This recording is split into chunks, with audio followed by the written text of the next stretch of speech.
Indonesia adalah pemain besar dalam produksi bahan mentah nikel. Namun sebagai produsen produk akhir, seperti baterai mobil listrik, masih sangat jauh. Analis memperkirakan Indonesia tahun ini hanya menyumbang 0,4% kapasitas produksi baterai dunia.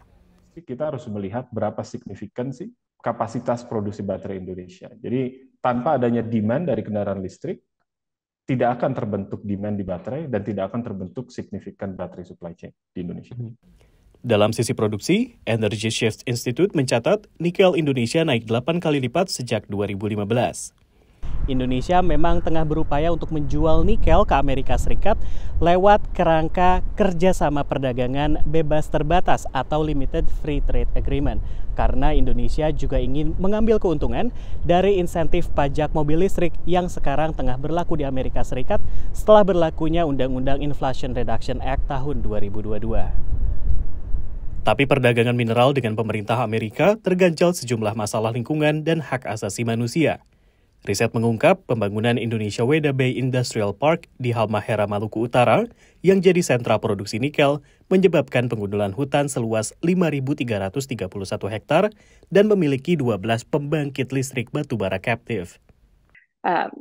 What's happening across the country is we're seeing this massive growth in these new captive coal plants to power nickel smelting operations. It's completely a perverse climate solution to build brand new coal plants to, process minerals for the energy transition.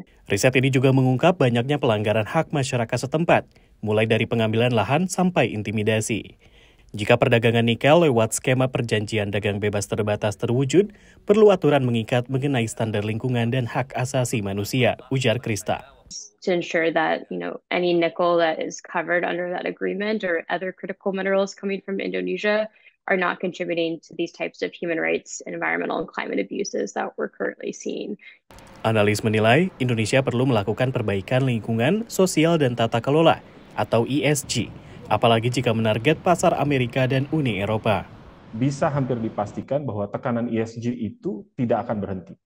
Sehingga kalau Indonesia tidak secara proaktif bergerak lebih dulu atau bergerak mencoba mengikuti pergerakan pasar, kita akan risiko ketinggalan. Pengamat menilai Presiden Joko Widodo mewariskan komitmen dan regulasi perubahan iklim yang cukup kuat, seperti penerapan panduan investasi lestari yang dirilis Badan Koordinasi Penanaman Modal tahun 2022. Harapannya adalah indikator-indikator ini menjadi panduan bagi seluruh pihak. Bagi siapa saja, bagi pemerintah iya Kita mau melihat apakah pelaku industrinya memantau monitoring dengan komitmennya pemerintah itu apakah sudah sesuai atau belum. Namun presiden baru yang terpilih diharap memperkuat dan mempercepat implementasinya.